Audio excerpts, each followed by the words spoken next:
Student, allelic gene interaction में अपूर्ण प्रभाविता, सह-प्रभाविता और मल्टीपल अलील के बाद अगला इंटरेक्शन शुरू करते हैं घातक जीन लीदल जीन। लीदल शब्द अंग्रेजी का वो शब्द है जिसका अर्थ होता है घातक, मतलब कोई बहुत हानिकारक है। और जीन के संदर्भ में कोई जीन घातक मतलब इतना हानिकारक कि उससे जीव की मृत्यु हो जाए।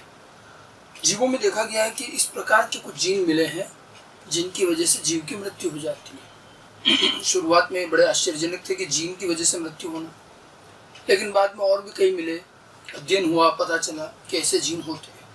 एक्चुअली ये जीन जीवों में अच्छे पुराने जो अच्छे अलील हैं उनसे म्यूटेशन के दौरान बनते हैं।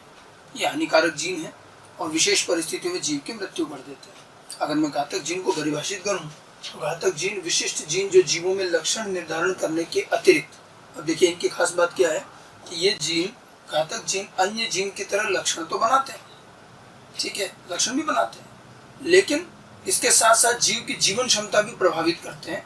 जीवन क्षमता मतलब वायबिलिटी, मतलब जीवित रहने की क्षमता, इसको भी प्रभावित करते हैं। और जब कभी ये संयुग्मी अवस्था में आ जाते हैं तो जीव की मृत्यु कर देते हैं, ठीक है। मतलब ये जीन एक तरह से दोहरा काम कर रहा है, लक्षण भी निर्धारित कर रहा है और मृत्यु यानी कि जीवन क्षमता भी प्रभावित भी कर रहा है। और इसीलिए हम इसको परिभाषित करते हैं कि जीवों में लक्षण निर्धारण करने के अतिरिक्त जीव की जीवित रहने की क्षमता, ये जीवित रहने की जो क्षमता है इसी को हम वायबिलिटी कहते हैं, जीवित रहने की क्षमता को भी प्रभावित करते हैं तथा समयुग्मी अवस्था में जीव को मार देते हैं। जब कभी ये समयुग्मी अवस्था में आते हैं तब ये जीव की मृत्यु कर देते हैं, अन्यथा ये अपना लक्षण भी बनाते हैं, ठीक है। तो इस तरह से देखा जाए तो ये भी दोहरा काम कर रहे हैं, लक्षण भी बना रहे हैं और घातकता भी दर्शाते हैं। एक्चुअली इनमें कुछ ऐसा म्यूटेशन हुआ होता है और उस म्यूटेशन के बाद जब कभी ये संयुग्मी अवस्था में आते हैं तो जीव की मृत्यु करते हैं, अन्यथा ये लक्षण भी बनाते हैं, ठीक है। जीवन क्षमता प्रभावित करने वाले जीन क्योंकि ये मृत्यु करते हैं इसलिए इनको घातक बोला जाता है, ठीक है। ये जीन म्यूटेशन से उत्पन्न होते हैं। अधिकतर घातक जीन, ज्यादातर घातक जीन ऐसे ही हैं जो लक्षण भी बनाते हैं और जीवन क्षमता भी प्रभावित करते हैं, दोनों काम करते हैं। उनको वैसे कहा जाता है अर्धघातक, सेमी लीदल। और कुछ विरल रूप से ऐसे घातक जीन मिले हैं जो सिर्फ और सिर्फ जीवन क्षमता ही प्रभावित करते हैं, वो लक्षण क्या बनाते हैं पता नहीं चलता, वो ज्यादा हानिकारक है, उनको कहते हैं ट्रू लीदल या वास्तविक घातक जीन, ठीक है। अधिकतर घातक जीन लक्षण निर्धारण के साथ साथ घातकता दर्शाते हैं, इन्हें हम सेमी लीदल अर्धघातक कहेंगे, ठीक है। जबकि विरल रूप से कुछ घातक जीन केवल घातकता ही दर्शाते हैं, ये ट्रू लीदल कहलाते हैं।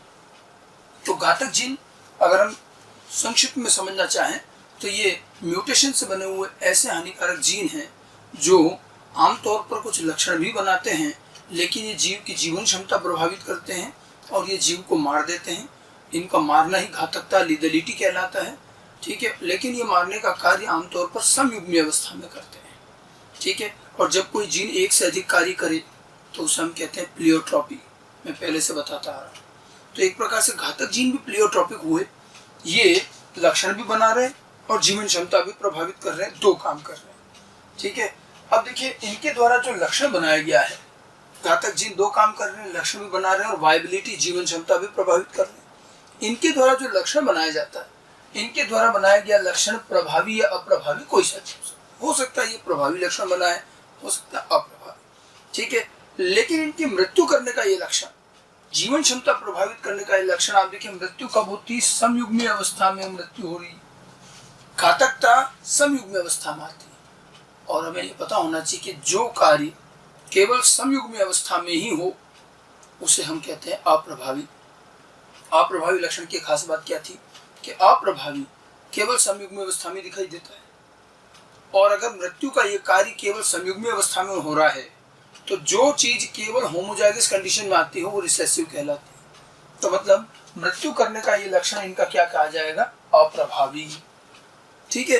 अर्थात घातक जीन प्लियोट्रॉपिक जीन है, याद कीजिएगा पूर्ण प्रभाविता का केस वैसा ही, ये एक प्लियोट्रॉपिक जीन है, दो काम कर रहा है। अपने एक कार्य में ये प्रभावी हो सकता है, प्रभावी हो सकता है, आमतौर पर प्रभावी रहता है, लेकिन अपने दूसरे कार्य में, मृत्यु के इस कार्य में ये अप्रभावी है। तो क्या कभी ऐसा हो सकता है कि एक प्लियोट्रॉपिक जीन दो लक्षण बना रहा है, दो काम कर रहा है और एक में वो प्रभावी दूसरे में अप्रभावी? बिल्कुल हो सकता है। आपको मैंने अपूर्ण प्रभाविता में मटर की मैं बीज की आकृति के जीन की बात कही थी कि एक ही जीन बीज की आकृति और स्टार्च कणों का आकार दोनों तय कर रहा है, वो भी प्लेयोट्रॉपिक था। ठीक है, बीज की आकृति में वो पूर्ण रूप से प्रभावी था, गोल और झुर्रीदार से गोल बीज बनता है। लेकिन स्टार्च कणों के आकार में बड़े आकार के कण छोटे आकार के कण से मध्यम आकार के कण आते हैं, कि वो अपूर्ण प्रभावी था। एक ही जीन दो लक्षण बना रहा है, एक में पूर्ण प्रभावी, एक में अपूर्ण प्रभावी। तो यहाँ भी ये घातक जीन प्लियोट्रॉपिक जीन है, ये भी दो काम कर रहा है। अपने एक लक्षण में ये प्रभावी और दूसरे लक्षण में अप्रभावी हो सकता है। तो ध्यान रखिएगा, जीन घातक जीन की घातकता मृत्यु करने का ये लक्षण अप्रभावी होता है, क्योंकि मृत्यु सिर्फ कब होती है, केवल और केवल समयुग्मी अवस्था में, इसलिए ये अप्रभावी माना जाएगा। हालांकि विरल रूप से घातक जीन प्रभावी भी मानेगा, बहुत रेयरली। अब हमें कैसे पता चलेगा कि घातकता प्रभावी है? जिस दिन विषम युग्मी अवस्था में भी मृत्यु होने लगे और समयुग्मी में भी हो तो फिर प्रभावी होता है। फिर जो लक्षण विषम युग्मी और समयुग्मी दोनों में दिखे वो प्रभावी, और जो केवल समयुग्मी में आए वो अप्रभावी। तो घातकता जब तक समयुग्मी अवस्था में मृत्यु होती रहेगी तब तक तो अप्रभावी रहेगी, और अगर मान लो किसी दिन विषम युग्मी की भी मृत्यु हो गई तो फिर घातकता प्रभावी हो जाएगी। ध्यान रखिएगा, वैसे ज्यादातर केस में मृत्यु का लक्षण समयुग्मी अवस्था अर्थात अप्रभावी में ही आता है। तो ये दो तरह के कार्य कर रहा है, एक में प्रभावी दूसरे में अप्रभावी भी हो सकता है। ठीक है, अब घातक जीन द्वारा जो मृत्यु है वो क्यों होती है, कब होती है? एक्चुअली क्या ये म्यूटेशन से बने हुए हानिकारक जीन हो सकता है। ये जीन जो पहले अच्छा भला काम कर रहे थे अब काम ही नहीं कर रहे और उनके काम नहीं करने से मृत्यु हो जा रही है, या फिर ये कई बार ऐसा कार्य कर रहे हैं, कोई ऐसा विषैला पदार्थ बना रहे हैं या कुछ ऐसा कार्य कर रहे हैं जो जीव के लिए ठीक नहीं है और उससे मृत्यु हो सकती है। तो घातक जीन की मृत्यु के कारण अलग अलग हैं, अलग अलग लक्षणों में इनके कारण अलग अलग हैं। काम नहीं करने की वजह से मृत्यु हो सकती है, काम नहीं कर रहा है, कुछ रोग हो गया मृत्यु हो गई, या कई बार कुछ ऐसी चीज बना देता है जो हानिकारक है तो मृत्यु हो जाए। तो मृत्यु के कारण अलग अलग हैं, वो लक्षण टू लक्षण अलग अलग रहेंगे। और घातक जीन द्वारा होने वाली मृत्यु का समय भी फिक्स नहीं है, ये जीवन काल में कभी भी हो सकती है, क्योंकि अलग अलग जीन जीवन काल में अलग अलग समय पे काम आते हैं। तब कौन से जीन में म्यूटेशन हुआ, किस जीन से घातक जीन बना, ये भी तो अलग अलग है। इसलिए कोई एक फिक्स टाइम नहीं। कुछ जीन होते हैं जो बहुत जल्दी ही मृत्यु कर देते हैं, कुछ बाद में और कुछ और लेट। तो घातकता यानी कि मृत्यु करने का ये लक्षण जीवन काल में कभी भी हो सकता है। हम इसको मोटे तौर पर 3 हिस्सों में बांट सकते हैं। मतलब जो ये है, घातकता जीवन काल में मृत्यु कभी भी हो सकती है, और इस आधार पर घातकता 3 प्रकार की हो सकती है। एक होती है एब्सोल्यूट लीथैलिटी, ठीक है, दूसरी होगी सब लीथैलिटी, और तीसरी होगी डिलेड लीथैलिटी। इन तीनों में अंतर क्या है हम एक एक करके समझे। तो घातकता 3 तरह की हो सकती है। ठीक है, पहली होती है एब्सोल्यूट लीथैलिटी। अब देखिए मृत्यु कब कब हो सकती है, समय के आधार पर हमने 3 पार्ट किए हैं।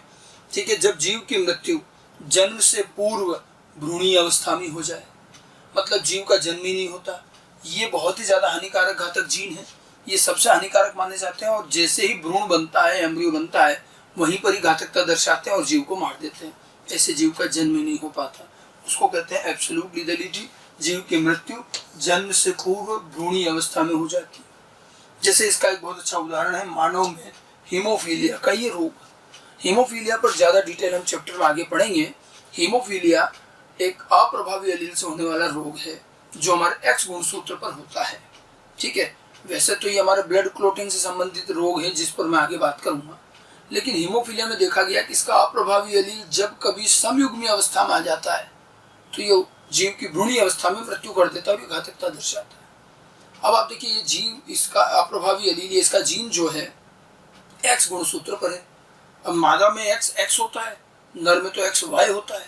मैंने आपको बताया था कि एक्स वाई होने का मतलब है अर्धयुग्मी अवस्था। एक्स पर जीन है, वाई पर नहीं है, तो एक ही एलील हुआ, समयुग्मी अवस्था बनेगी नहीं। मादा में क्या है, 2 एक्स है, और हो सकता है दोनों एक्स पर घातकता, ये हीमोफीलिया का जीन आ जाए अप्रभावी। तो समयुग्मी अवस्था किस में बन पाएगी, केवल मादा में, क्योंकि वहाँ 2 एक्स है, और दोनों एक्स पर अगर हीमोफीलिया का अप्रभावी एलील आ गया तो समयुग्मी अवस्था बन गई और तुरंत वहाँ घातकता हो जाती है और ऐसी मादा कन्याओं का मृत्यु हो जाती भ्रूणीय अवस्था में। अब नर में मृत्यु नहीं होती क्योंकि नर में एक ही एक्स है, दूसरा तो वाई है, और क्योंकि हीमोफीलिया का जीन एक्स पर है वाई पर नहीं है तो ये अर्धयुग्मी अवस्था में रहेगा, समयुग्मी में नहीं। मृत्यु समयुग्मी अवस्था में होती है और इसीलिए हीमोफीलिया ग्रसित मादाएं हमें नहीं मिलती। जीवित अवस्था में। कारण कि जब भी हीमोफीलिया का समयुग्मी अवस्था मादा में बनेगा तो वहां भ्रूणीय अवस्था पे वो मर जाएंगी, जन्म ही नहीं होगा। इसलिए आप देखिए पॉपुलेशन में जीवित अवस्था में मादाओं में हीमोफीलिया नहीं मिलता। इसका डिटेल हम आगे भी पढ़ेंगे। तो फीमेल में हीमोफीलिया एक एब्सोल्यूट लीगलिटी दर्शाती है, बड़ा अच्छा उदाहरण है। केवल फीमेल में, मेल में नहीं, नर में नहीं। ठीक है, फीमेल में हीमोफीलिया। फिलहाल आपको इतना सा ध्यान रखना है कि हीमोफीलिया का अप्रभावी एलील जो कि एक्स गुणसूत्र पर है, समयुग्मी अवस्था में आने पर भ्रूणीय अवस्था में मार देता है। और क्योंकि वो एक्स पर है तो समयुग्मी अवस्था से फीमेल में बनेगी, मेल में नहीं बनती। ठीक है, इसलिए मृत्यु से फीमेल की होती है, मेल की नहीं होती। फीमेल में हीमोफीलिया एक्स गुणसूत्र पर जब ये अप्रभावी एलील समयुग्मी अवस्था में आ जाएंगे, XHXH, ये समयुग्मी अवस्था जैसे बनेगी तो जीव के मादा की मृत्यु हो जाएगी। ठीक है, तो ये बहुत कम मिलती है लेकिन सबसे हानिकारक होती है, तो जन्म ही नहीं होने देती। उसके बाद दूसरा आता है सब लीगलिटी, और ये सबसे सामान्य प्रकार की घातकता है। इसमें जीव की भ्रूणीय अवस्था पर मृत्यु नहीं होती, बाकायदा जीव का जन्म होता है। जन्मजात हो सकता है, उसमें विकार हो, वो असामान्य हो, रोग हो, लेकिन जन्म होता है। फिर क्योंकि जन्मजात विकार होने की वजह से वो कुछ साल जी पाता है जैसे तैसे, अंततः मृत्यु हो जाती है। आमतौर पर परिपक्वता से पहले, मैच्योरिटी से पहले मृत्यु हो जाती है। तो घातकता अगर ऐसी हो कि मृत्यु जन्म के बाद किंतु परिपक्वता से पूर्व हो, परिपक्वता से पूर्व, तो इसको कहते हैं सब लीगलिटी। और ये सबसे सामान्य प्रकार की घातकता है। सब लीगलिटी हमें ज्यादातर मिलती है सबसे सामान्य। ठीक है, मानव के अधिकांश आनुवंशिक विकार, ज्यादातर हमारा आनुवंशिक विकार इसी श्रेणी में आएंगे जिनमें जन्म होता है और उसके बाद मृत्यु होती है। अधिकांश आनुवंशिक विकार जैसे कि सिकल सेल एनीमिया, मैंने सप्रभाविता में भी इसका नाम बताया था। ये रोग इसलिए बार बार आ रहा है कि इसका डिटेल हम आगे पढ़ेंगे। इसमें सप्रभाविता भी बताई थी और इसके अंदर घातकता भी। सिकल सेल एनीमिया, फिनाइलकीटोन्यूरिया, एल्केप्टोन्यूरिया, बहुत सारे रोग हैं। मानव के अधिकांश विकार ऐसे ही हैं जिनमें जन्म के बाद मृत्यु होती है। हीमोफीलिया जैसे कम ही रोग हैं जिनकी जन्म से पहले मृत्यु हो जाती है। ठीक है, तो ये सबसे कॉमन है। उसके बाद तीसरा आता है डिलेड लीगलिटी। डिले मतलब देरी से। ये घातकता सबसे कम हानिकारक होती है, बहुत देरी के बाद आती है। जीव जन्म हो जाता है, परिपक्वता भी पार कर लेता है और अपने जीवन काल का ज्यादातर समय जी लेता है, और जीवन काल के उत्तरार्ध में अंत में जाकर कोई जीन घातक हो जाता है और फिर उसकी मृत्यु हो जाती है। तो वो घातकता बहुत लेट जाकर हुई।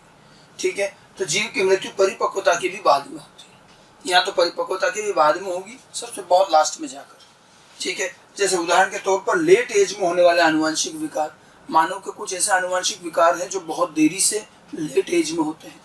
ठीक है, 40 साल 50 साल की उम्र के बाद होते हैं। जैसे एक दो रोग का नाम देखिए, अल्जाइमर रोग और हंटिंगटन्स कोरिया। ये दोनों रोग हम चैप्टर के एंड में पढ़ेंगे भी से। अल्जाइमर डिजीज और हंटिंगटन्स कोरिया डिजीज 40-50 साल की उम्र के बाद ही मानव में आती है और फिर कुछ सालों में जीव की मृत्यु हो जाती है। ये दोनों जो, इसमें से अल्जाइमर तो काफ़ी कॉमन है, कई बार नाम सुनने को आता है। ठीक है, तो ये रोग वो हैं जो आनुवांशिक हैं, जीन की वजह से हैं, लेकिन बहुत लेट एज में आते हैं, तो मृत्यु बहुत बाद में जाके होती है। इवन जीव संततियाँ उत्पन्न कर लेता है और उसके बाद जाके मृत्यु होती है। अब देखिए, इन दोनों में अगर एब्सोल्यूट लीगलिटी और सब लीगलिटी है तो आमतौर पर ये रोग संततियों में यूं नहीं जा पाएंगे, मृत्यु पहले हो जाएगी। लेकिन ये तो चले भी जाएंगे क्योंकि इसमें तो बहुत लेट एज में जाकर होती है। तो घातकता की समय के आधार पर जीवन काल में कि ये कब घातकता होती है, इनके समय के आधार पर 3 ग्रुप हैं, एब्सोल्यूट लीगलिटी, सब लीगलिटी एंड डिलेड लीगलिटी। इनके मैंने मानव का एक एक उदाहरण भी बताया है, रोगों का किस तरह से घातकता कब कब होती है, ये ध्यान रखना है। ठीक है, अब घातकता की देखो खोज कैसे हुई, कैसे पता चला, थोड़ा सा इसके बारे में देखें। तो घातक जीन की खोज एक वैज्ञानिक क्योनोट द्वारा हुई। क्योनोट अध्ययन कर रहे थे चूहों पर, और चूहों की त्वचा का रंग, कोट कलर, उसका शरीर का रंग, बॉडी कलर, उस पर अध्ययन कर रहे थे। और उन्होंने देखा कि जिस चूहों की वैरायटी पर वो कार्य कर रहे थे उसमें 2 कलर थे, एक तो ब्राउन कलर और येलो कलर। क्योनोट इस लक्षण के बारे में ज्यादा कुछ नहीं जानते थे कि इसमें से कौन प्रभावी है कौन अप्रभावी है, ब्राउन प्रभावी है या येलो प्रभावी, कुछ पता नहीं था उनको। ठीक है, उन्होंने जब इसकी त्वचा के रंग की वंशानुगति अध्ययन करना शुरू करी तो यहाँ उनको पहली बार घातकता मिली। वैसे उन्होंने तो बिल्कुल मेंडल के तरीके से क्रॉस करना शुरू किया और वहीं उनको कुछ अलग परिणाम मिले। देखिए खोज किस तरह से हुई। तो सबसे पहले इन्होंने क्या किया, दो क्रॉस किए, सिंपल सा ब्राउन माइस का ब्राउन से क्रॉस किया, एक सामान्य सा मोनोहाइब्रिड क्रॉस। उन्होंने देखा कि ब्राउन और ब्राउन माइस के क्रॉस करने पर सारी संततियां ब्राउन ही आती है, कोई येलो नहीं आया कभी। तो ब्राउन और ब्राउन का क्रॉस करने पर हमेशा ब्राउन ही आता है। इससे वो क्या अंदाजा लगा, उनको तो पता भी नहीं इसमें प्रभावी कौन है अप्रभावी कौन है, क्या पता चलेगा। ये मत सोचना कि इससे ये पता चल जाएगा कि ये प्रभावी है या ये अप्रभावी है, जी नहीं। अगर कोई जीव अपने ही जैसी संततियां बार बार बनाता है तो हम उसको कहते हैं शुद्ध वंशक्रम, ट्रू ब्रीडिंग, समयुग्मी। हमें नहीं मालूम है कि ब्राउन प्रभावी है या अप्रभावी, लेकिन हम इतना जानते हैं क्योंकि ब्राउन और ब्राउन हमेशा ब्राउन बना रहे हैं, इसका मतलब ब्राउन वाले ये जीव समयुग्मी है। और जो समयुग्मी होता है, जो शुद्ध होता है, वो अपने ही जैसी संतति बनाता है। तो हमें बस यहाँ पता चला कि ब्राउन वाला समयुग्मी, ठीक है। हर बार ये होता था, ब्राउन और ब्राउन से ब्राउन ही आता था। अब उसके बाद में उन्होंने एक क्रॉस और किया। अगले क्रॉस में उन्होंने ब्राउन का क्रॉस येलो से किया। अब ब्राउन और येलो का क्रॉस किया, तो इस क्रॉस में उनको ब्राउन और येलो दोनों मिले, संततियां ब्राउन भी मिली और येलो भी मिली, और वो भी बराबर प्रायिकता में 1:1 के रेशो में 50-50% है। अब ब्राउन और येलो का क्रॉस करके 50-50 1:1 का रेशो आ रहा है। तो अब हम जरा विचार करें कि यहाँ हमें क्या पता चला। 1:1 का रेशो वैसे मेंडल के तरीके में अगर हम देखें तो हमें मिलता है टेस्ट क्रॉस में, याद है। तो कहीं ना कहीं ये टेस्ट क्रॉस जैसा क्रॉस तो नहीं है, ठीक है। और टेस्ट क्रॉस में क्या होता था, एक विषमयुग्मी होता था और एक समयुग्मी अप्रभावी से क्रॉस किया जाता था, तभी 1:1 आता था। अर्थात इन दोनों में से कोई एक विषमयुग्मी है और कोई एक समयुग्मी है, तभी 1:1 आएगा। अब हमें अगला वाला क्रॉस बता रहा है कि ब्राउन तो समयुग्मी है, और अगर ब्राउन समयुग्मी है तो फिर येलो क्या होगा, विषमयुग्मी लेना पड़ेगा। क्योंकि अगर इससे पता चल रहा है कि ब्राउन समयुग्मी है तो मतलब येलो विषमयुग्मी, और तब जाकर के ये 1:1 आएगा। अब इन्होंने समझ में आया कि यहाँ पर विषम युग्मी अगर येलो है तो इसका मतलब प्रभावी लक्षण कौन सा हुआ, प्रभावी हुआ येलो। येलो प्रभावी है, ब्राउन अप्रभावी है, ठीक है, और समयुग्मी अवस्था में आता है, ठीक है। अब तो हमें यहाँ भी समझ में आ गया कि इसका मतलब यहाँ भी ये समयुग्मी अप्रभावी था, तभी इसलिए सारे ब्राउन से ब्राउन ही आए। तो इन दो क्रॉस के बाद क्यू नॉट को ये समझ में आ गया कि कौन प्रभावी कौन अप्रभावी, आगे बात समझ में। तो यहाँ पर क्योंकि विषम युग्मी अवस्था में येलो आ रहा है, मतलब येलो प्रभावी और ब्राउन जो है अप्रभावी। अब ये दो क्रॉस बिल्कुल मेंडल के तरीके से, इसमें कोई नई बात नहीं थी। यहाँ क्यू नॉट को एक बड़ा आश्चर्य की बात क्या देखी गई कि वो जब ये कार्य कर रहे थे तो जितने येलो माइस थे, येलो कलर के जितने भी चूहे थे, उनमें उन्होंने देखा कि कभी कोई समयुग्मी येलो नहीं मिला। वो मेंडल की तरह से क्रॉस करना चाह रहे थे, कैपिटल वाई का स्मॉल वाई से, लेकिन उन्होंने देखा कि जितने येलो हैं सब विषम युग्मी, उनको कभी येलो में समयुग्मी वाई नहीं मिला। तो उन्हें बड़ा आश्चर्य हुआ कि ये कैसे। तो उन्होंने एक क्रॉस और किया समान। अब की बार उन्होंने दो विषम युग्मी येलो का क्रॉस कर लिया कि दो विषम युग्मी येलो का क्रॉस करके देखें, यहाँ तो समयुग्मी बनेगा, कैपिटल वाई स्मॉल वाई। तो इस हिसाब से यहाँ पर तीन तरह के संगठन बनने चाहिए, कैपिटल वाई स्मॉल वाई 1:2:1 में। तो उन्होंने जब दो येलो का क्रॉस किया तो उन्होंने उम्मीद क्या करी कि रेशो क्या आना चाहिए, लक्षण प्रारूप अनुपात तो 3:1 आना चाहिए, मोनोहाइब्रिड क्रॉस है, और जीनोटिपिक रेशो 1:1 आना चाहिए, ठीक है। लेकिन जब उन्होंने ये रिजल्ट देखा तो उनको क्या खास मिली, उनको मिला कि रेशो जो है सिर्फ 2:1 आया, उसमें भी 2 येलो एंड 1 ब्राउन, 2 येलो और 1 ब्राउन, मतलब 3:1 की बजाय 2:1 आया, 2 येलो 1 ब्राउन, और जो 2 येलो आए वो भी विषम युग्मी आए, समयुग्मी फिर नहीं मिला। वो चाह रहे थे कि समयुग्मी मिले, लेकिन समयुग्मी नहीं मिला। 2 विषम युग्मी येलो का क्रॉस करने पर भी जो रेशो 3:1 और 1:1 आना चाहिए, उसकी बजाय रेशो 2:1 आया, विषम युग्मी ही आए येलो, समयुग्मी नहीं आए। इसका पता नहीं चला शुरू में कि ये कहाँ गया। फिर इन्होंने पूरा अध्ययन किया तो मालूम चला कि कैपिटल वाई बना तो था ये जाइगोट, लेकिन इसकी भ्रूणीय अवस्था में मृत्यु हो गई और इसलिए इसका जन्म ही नहीं हुआ, ठीक है। तो कैपिटल वाई की भ्रूणीय अवस्था में मृत्यु हो जाती है। और जब भ्रूणीय अवस्था में मृत्यु होती है तो कौन सी घातकता हुई? भ्रूणीय अवस्था में मृत्यु होने पर एब्सोल्यूट लीथैलिटी। ये घातक जीन का पहला उदाहरण था जिसमें घातक जीन खोजे गए। अब उन्होंने कहा निष्कर्ष में कि रंग निर्धारित करने वाला चूहे का ये जीन रंग निर्धारण के अतिरिक्त जीव की जीवन क्षमता भी प्रभावित कर रहा है, और जब कभी ये समयुग्मी अवस्था में आ जाता है तो जीव मर जाता है। अर्थात आप देखिए, इसको इन्होंने नाम दिया येलो लीथल इन माइस, कि येलो रंग बनाने वाला जीन घातक भी है। ये रंग भी बना रहा है येलो और मृत्यु भी कर रहा है। समझ में आई बात? इस तरह से ये पहला केस खोजा गया। अब आप इसमें देखिए, इसमें जो ये येलो कलर वाला जीन है कैपिटल वाई, ये है घातक। स्मॉल वाई घातक नहीं है, ठीक है। लेकिन आप देखिए कैपिटल वाई जो है वो अपने दो काम कर रहा है, लक्षण भी बना रहा है और उसके अलावा घातकता भी दर्शा रहा है। लक्षण बनाने के मामले में कैपिटल वाई जो है लक्षण बनाने के मामले में तो क्या है? प्रभावी है, क्योंकि लक्षण क्या बना रहा है? येलो, और येलो कलर प्रभावी है। तो ये घातक जीन कैपिटल वाई जब लक्षण बनाता है तो प्रभावी की तरह काम कर रहा है। लेकिन मृत्यु के काम में इसे हम अप्रभावी कहेंगे। मृत्यु कब हुई? मृत्यु केवल संयुग्मी अवस्था में हुई। अब ये न कहें कि कैपिटल वाई की मृत्यु हो रही है और हम मृत्यु के लक्षण को, घातकता को अप्रभावी क्यों कह रहे हैं? आप कैपिटल वाई चिन्ह मत देखो। कैपिटल वाई तो जो है रंग के हिसाब से लिखा है। हम तो जीवित रहने और मृत्यु की बात करें। बड़ी सिंपल सी बात देखिए, अगर घातकता प्रभावी होती तो फिर ये विषम युग्मी जो था इसकी भी तो मृत्यु होनी चाहिए। विषम युग्मी अवस्था में जीव जीवित है। देखिए यहाँ दो लक्षण है, एक तो है त्वचा का रंग पीला और भूरा, और दूसरा लक्षण है जीवित रहना और मर जाना। जीवित रहना प्रभावी है क्योंकि विषम युग्मी अवस्था में जीव जीवित है, और जो विषम युग्मी अवस्था में आता है वो प्रभावी है, ठीक है। अगर ये विषम युग्मी, अगर ये मृत्यु का लक्षण प्रभावी होता तो फिर इसकी मृत्यु हुई तो इसकी भी मृत्यु होती, प्रभावी तो इसमें भी, ठीक है। विषम युग्मी जीवित है अर्थात जीवित रहना प्रभावी है, मृत्यु अप्रभावी है।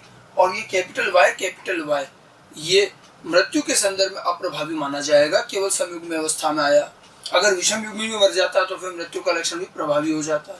अच्छा, आप रंग का छोड़ो एक बार को, दूसरा लक्षण जो है जीवित रहने और मर जाना, इनका रेशो निकाल। इस क्रॉस में जीवित रहने वाले और मृत्यु हो जाने वालों का रेशो क्या आया? जीवित रहने वाले कितने? 2 और 1 3, और एक ये मर गया, 3:1 ही तो हुआ। और जब 3:1 आता है तो उसमें 1 कौन होता है? अप्रभावी। तो 3:1 में 1 या मृत्यु वाला 1 है और यह अप्रभावी। हम किसी भी एंगल से देख लें, हमें मृत्यु का लक्षण अप्रभावी मिलेगा जब तक कि विषम युग्मी जीवित है तब तक, और जब तक केवल समयुग्मी अवस्था में मृत्यु हो रही है तब तक जो है जीवित रहने का, मृत्यु का ही लक्षण घातकता अप्रभावी। तो आप देखो यहाँ पर साफ साफ दिख रहा है, ये एक तरह का प्लियोट्रोपिक कार्य हो गया। एक जीन से दो काम हो रहे हैं, त्वचा का रंग भी नियंत्रित हो रहा है और जीवन मृत्यु का भी लक्षण है, ठीक है। और इसमें जो घातकता आ रही है कैपिटल वाई से, ये वाई जीन से, तो ये देखिए कलर बनाने में तो प्रभावी है लेकिन मृत्यु के मामले में अप्रभावी रहेगा। आपको कभी घातक जीन का रेशो पूछा जाए तो रेशो 2:1 देना है। तो मेंडल का जो 3:1 रेशो तो वो बदल कर यहाँ पर 2:1 हो गया। समझ गए? इस तरह से समयुग्मी अवस्था में मृत्यु होना, बाकी अपना लक्षण भी बनाते हैं, दोनों काम चलते हैं। ठीक ऐसा ही एक उदाहरण हमें पौधों में भी मिला। पौधों में भी सेम इसी तरह का मिला। एक वैज्ञानिक थे ई बॉर, इन्होंने स्नैपड्रैगन में पत्तियों के रंग का अध्ययन किया। ये वही स्नैपड्रैगन जिसके पुष्प रंग में हमें अपूर्ण प्रभाविता का उदाहरण बताया था, वही कुत्ता पुष्पादप, एंटीराइनम मेजस कहते हैं इसको। इसकी पत्तियों के रंग में देखा गया गोल्डन कलर की और हरे कलर की 2 तरह की पत्तियां। और जब इसकी वंशानुगति अध्ययन की गई गोल्डन कलर की और ग्रीन कलर की, तो यहाँ भी बड़ा आश्चर्य हुआ कि जब हरे रंग की पत्तियों वाले 2 पौधों में क्रॉस किया गया, ग्रीन और ग्रीन में, तो सारे के सारी संततियां हरी पत्तियों वाली ही मिली। ठीक है, ग्रीन और ग्रीन के क्रॉस में, इसका मतलब ग्रीन समयुग्मी है। फिर उसके बाद में एक और क्रॉस, बिल्कुल वही 3 क्रॉस किए जो माइस में किए गए थे। फिर ग्रीन और गोल्डन का क्रॉस किया गया। ग्रीन और गोल्डन के क्रॉस में उनको वापस दोनों मिले, ग्रीन और गोल्डन, और वो भी 1:1 के रेशो में 50-50%, जो ये दर्शा रहा है कि इसके अंदर एक समयुग्मी एक विषमयुग्मी है, तभी 1:1 आएगा। इस क्रॉस से पता चल रहा है कि ग्रीन समयुग्मी है और गोल्डन विषम युग्मी है, तो फिर गोल्डन का जीनोटाइप ये और ग्रीन का ये लिया गया, तब जाके 1:1 आएगा। और इसका मतलब ये भी जो है स्मॉल जी थे समयुग्मी, तो सारे हमेशा ग्रीन ही आए। बिल्कुल वही माइस वाला उदाहरण। तो हरा रंग इसका मतलब अप्रभावी है और विषम युग्मी अवस्था में आने वाला गोल्डन कलर यहाँ प्रभावी है। लेकिन आश्चर्यजनक रूप से गोल्डन पत्तियों वाले पौधों में कोई भी समयुग्मी नहीं था, सभी विषम युग्मी थे। यहाँ भी वही चीज देखी गई कि जब दो गोल्डन पौधों में क्रॉस किया गया, गोल्डन पत्तियों वालों में, तो यहाँ जो रिजल्ट आया जैसी एक्सपेक्टेशन थी उससे अलग आया। कैपिटल जी स्मॉल जी, कैपिटल जी स्मॉल जी। तो यहाँ उम्मीद तो ये थी कि ये तीनों बने और वो भी किस रेशो में आए, 1:2:1, लेकिन अगेन इसकी मृत्यु हो गई और रेशो 2:1 ही आया, गोल्डन एवं ग्रीन 2:2। और ये जो है इनकी भ्रूणीय अवस्था में ही मृत्यु हो गई।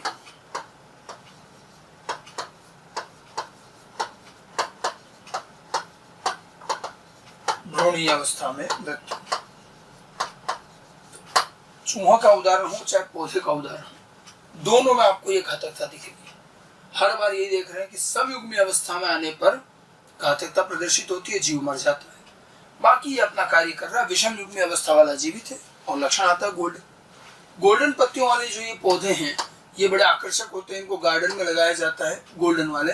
और इनका जो नाम दिया गया, एक कॉमन नाम है, इनको औरिया पौधे भी कहा जाता है, औरिया प्लांट। ठीक है, इनका एक सामान्य नाम है औरिया। अब प्रश्न ये आता है, 2 औरिया पौधों का क्रॉस करने पर क्या रेशियो आएगा? तो 2 औरिया पौधों का क्रॉस करने पर रेशियो 2:1 आएगा। मेंडल की तरह 3:1 नहीं आएगा। ठीक है, 2:1 आएगा। तो इस तरह से ये 2 उदाहरण हैं। दोनों उदाहरण में आप देख सकते हैं घातकता जो है वो भ्रूणीय अवस्था पे मृत्यु होगी, मतलब एब्सोल्युटली ठीक। रेशियो क्या रहा? 2:1। दोनों ही केस में लक्षण जीन जो है 2 काम कर रहा है, लक्षण भी बना रहा है और घातकता भी दर्शा रहा है। और घातकता केवल तभी दर्शाता है जब वो समयुग्मी अवस्था में आता है। तो दोनों ही स्थितियों में घातकता की दृष्टिकोण से देखेंगे तो यह अप्रभावी रहेगा। ठीक है, यहाँ भी देखो जीवित रहने वाले और मरने वाले में 3:1 का रेशियो आ रहा है। तो 3 जो जीवित है वो प्रभावी और 1 जो मर गया वो अप्रभावी। तो घातकता अप्रभावी। लेकिन इनके द्वारा बनाया गया दूसरा लक्षण जो रंग है, वहाँ येलो रंग और यहाँ गोल्डन कलर जो बना रहे हैं उसमें प्रभावी, क्योंकि विषम युग्मी अवस्था में गोल्डन आ रहा है। ठीक है, तो इस तरह से 2 अलग अलग चीजें हैं। एक जीन से 2 काम हो रहे हैं। अपने एक लक्षण में वो प्रभावी है जो वो लक्षण रंग बना रहा है, और अपना दूसरा लक्षण में वो अप्रभावी जहाँ वो जीवन क्षमता प्रभावित कर रहा है, मृत्यु कर रहा है। ठीक है, घातक जीन कुछ इसी तरह के हैं। ये सभी जो हैं ये सेम ही रिजल्ट में आते हैं। जो और भी घातक जीन है उनमें कई बार तो लक्षण का ही पता नहीं चलता। अच्छा, घातक जीन का उदाहरण हम मानव में अगर देखें तो मानव में अगर उदाहरण की बात करें तो मानव में तो अधिकांश आनुवंशिक विकार घातकता दर्शाते हैं। देखिए, मानव के जिस आनुवंशिक विकार में मृत्यु हो जाती है, जिसमें भी मृत्यु हो रही चाहे कभी भी हो रही, वो घातक है। क्योंकि घातकता का अर्थ मृत्यु है। जिस जीन में मृत्यु हो रही है वही घातक है, मृत्यु नहीं हो रही तो घातक नहीं। मानव में बहुत सारा आनुवंशिक विकार है जिसमें अंततः मृत्यु होती है। तो जिसमें भी डेथ हो रही है सब घातक है, ज्यादातर में है। जैसे एक उदाहरण मैंने लिखा सिकल सेल एनीमिया, इसको अभी और डिटेल से अगले इंटरेक्शन में भी पढ़ेंगे। सिकल सेल एनीमिया रोग, इसके 2 एलील मैंने आपको इसका सप्रभाविता में भी उदाहरण बताया था, इसीलिए मैंने वापस वही लिया कि हमने बताया था 2 एलील होते हैं, HbA और HbS। HbA सामान्य हीमोग्लोबिन सामान्य आरबीसी बनाता है, और HbS जो असामान्य हीमोग्लोबिन और सिकल शेप की अर्धचंद्राकार हसिया के आकार की आरबीसी बनाता है। इस रोग के बारे में डिटेल अगले इंटरेक्शन में पढ़ेंगे। ठीक है, और ये जो सिकल सेल एनीमिया है, जब किसी व्यक्ति में HbS का संगठन जीनोटाइप आ जाएगा तो ऐसे बच्चे में जन्म के साथ ही फिर ये सिकल सेल एनीमिया रोग होगा। रोग से किसी में होगा भाई, इसमें 3 जीनोटाइप हो सकते हैं, HbA HbA, ये तो पूरी तरह से सामान्य होगा, HbA HbS और एक होगा HbS HbS। 3 संभव जीनोटाइप है। अब HbA HbS में मैंने आपको कहा था सप्रभाविता होती है, तो उसमें रोग नहीं दिखेगा, रोग आपको दिखेगा HbS HbS। ठीक है, और ये जन्म के बाद किंतु परिपक्वता से पहले इसकी मृत्यु हो जाती है, और इसीलिए कौन सी घातक दर दर्शाएंगे? सबलीडेलिटी। मानव के अधिकांश आनुवांशिक विकार सबलीडेलिटी दर्शाते हैं, मतलब एक बार जीव का जन्म जरूर होता है, फिर उसकी मृत्यु होती है, और ज्यादातर केस में परिपक्वता से पहले ही मृत्यु हो जाती है। ठीक है, तो इस तरह से घातक जीन हमें एनसीईआरटी में बहुत डायरेक्ट तो नहीं दिया है, लेकिन हाँ घातक जीन के बारे में आइडिया होना चाहिए। कई जगह पर ये शब्द बार बार आता है कि घातक जीन क्या है, तो ये वो जीन है जो जीव की मृत्यु के लिए जिम्मेदार होते हैं। ठीक है, आमतौर पर ये मृत्यु के साथ साथ में लक्षण भी बनाते हैं। लक्षण बनाने में ये हो सकता है प्रभावी भी हो, लेकिन मृत्यु के मामले में अप्रभावी है। ज्यादातर घातक जीन संयुग्मी अवस्था में मृत्यु करते हैं, इसलिए ये अप्रभावी है। विरल रूप से कोई घातक जीन प्रभावी हो सकता है, वो भी तब जब वो विषम युग्मी में भी मृत्यु करने लग जाए, ऐसे विरल रूप से होते हैं। ज्यादातर घातक जीन अप्रभावी। तो घातकता के तीनों प्रकार ध्यान रखने, एब्सोल्यूट लीथैलिटी, सब लीथैलिटी एंड डिलेड लीथैलिटी। कैसे खोज हुई है दोनों उदाहरण ध्यान रखने, और घातक जीन का जब रेशो पूछा जाए, क्रॉस में जब रेशो इस्तेमाल करना हो तो रेशो हमेशा 2:1 लेना है। मानव में भी घातक जीन के बहुत सारे उदाहरण हैं। जितने भी आनुवंशिक विकार हैं, जिसमें भी रोग होता है, मृत्यु होती है, वो सब के सब जो है घातक हैं। मैंने जैसे एक उदाहरण बताया sickle cell anaemia. Sickle cell anaemia का ज़्यादा डिटेल हम अगले इंटरेक्शन प्लियोट्रॉपी में पढ़ेंगे। So student, allelic gene interaction का हम अगला और आखिरी इंटरेक्शन शुरू करते हैं, प्लियोट्रॉपी। अब तक हम 4 पढ़ चुके हैं, अपूर्ण प्रभाविता, सप्रभाविता, multiple allele, lethal genes. Now pleiotropy एक ऐसा इंटरेक्शन है, वैसे तो मैं इसको मेंडेलियन जेनेटिक्स में शुरू से कहीं ना कहीं बताता आ रहा हूँ। प्लियोट्रॉपी है क्या चीज़? इसको एक और नाम से जाना जाता है multiple phenotypic effect. Multiple phenotype, एक से अधिक फिनोटाइप, मतलब ये है कि यहाँ पर एक ही जीन एक से ज़्यादा लक्षण बनाता है, और जब एक जीन एक से ज़्यादा करैक्टर बनाए तो उसे हम प्लियोट्रॉपिक जीन कहते हैं। ये बात हम शुरू से देखते आ रहे हैं, और बीच बीच में हमारे कुछ एग्जाम्पल्स भी आए।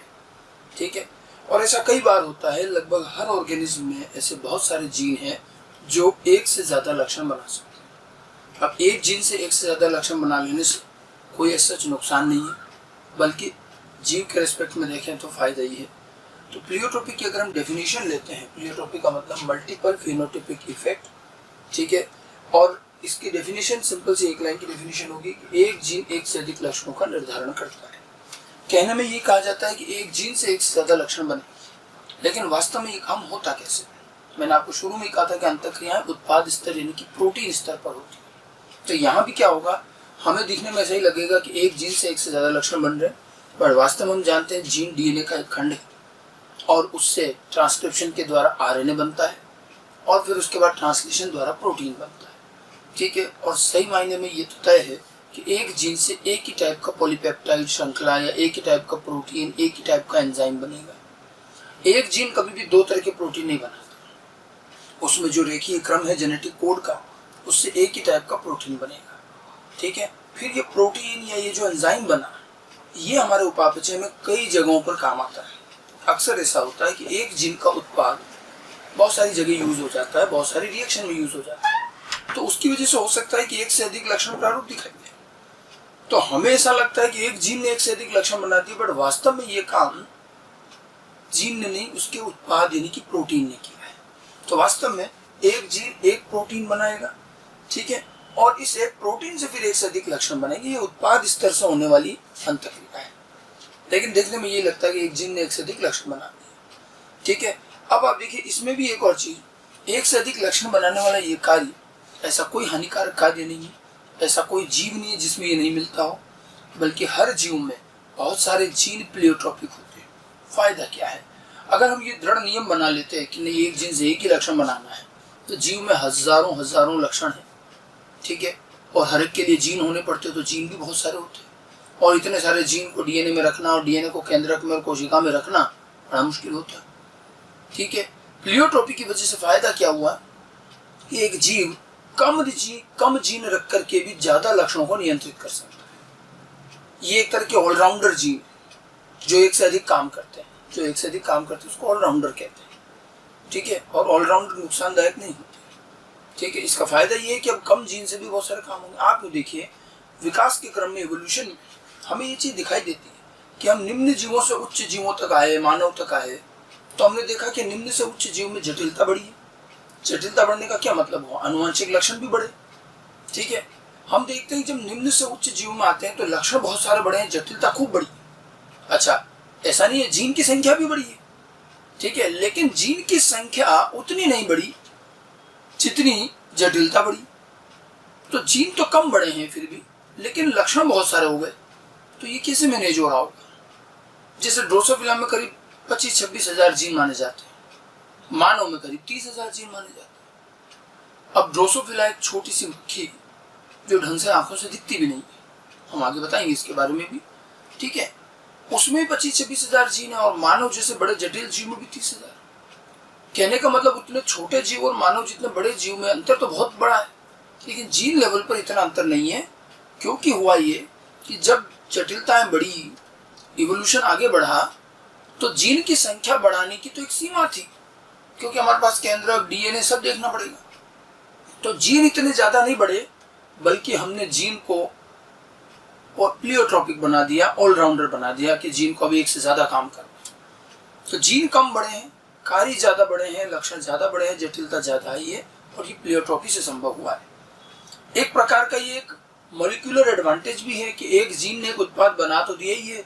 अब ये तो हमारी समझ है कि हम इसका अधिकतम कितना इस्तेमाल कर सकते हैं, जितना हम इसका अधिकतम इस्तेमाल कर सकते हैं उतना अच्छा रहेगा और उतने ही ज्यादा लक्षण भी बन जाएंगे। इसलिए प्लियोट्रॉपी हमेशा फायदेमंद जीव के लिए उपयोगी ही माना जाता है, ठीक है। और प्लियोट्रॉपी की वजह से ये उपयोगी अत्यंत सामान्य है। सामान्य इसलिए कि हर जीव में मिलता है ये, ठीक है, जिसमें जीव कम जीन के द्वारा भी अधिक लक्षण को नियंत्रित कर सकते हैं, ठीक है। और प्लियोट्रॉपी के हमें जगह जगह एग्जाम्पल मिलेंगे, वो तो अध्ययन जितना ज्यादा करेंगे उतने ज्यादा मिल जाएंगे एग्जाम्पल। अच्छा, अब इसमें भी क्या होता है, देखिए जब प्लियोट्रॉपी होती है तो एक और बात है कि जैसे एक जीन से एक से अधिक लक्षण बने, लेकिन हम देखते हैं लक्षणों के स्तर में अलग अलग अंतर हो सकता है। जैसे एक जीन ने एक उत्पाद बनाया और उस एक उत्पाद से फिर एक लक्षण बना, समझ में आई बात? तो जीन से प्रोडक्ट बना और प्रोडक्ट से करेक्टर बना। अब कई बार क्या होता है कि जीन का उत्पाद जो है एक मुख्य लक्षण बना देता है, फिर उस मुख्य लक्षण से कई और दूसरे लक्षण बन जाते हैं। तो एक्चुअली क्या होता है, जरूरी नहीं है कि प्लियोट्रॉपी में जो हमें कई सारे लक्षण दिख रहे हैं सभी जीन के उत्पाद से भी डायरेक्ट बने।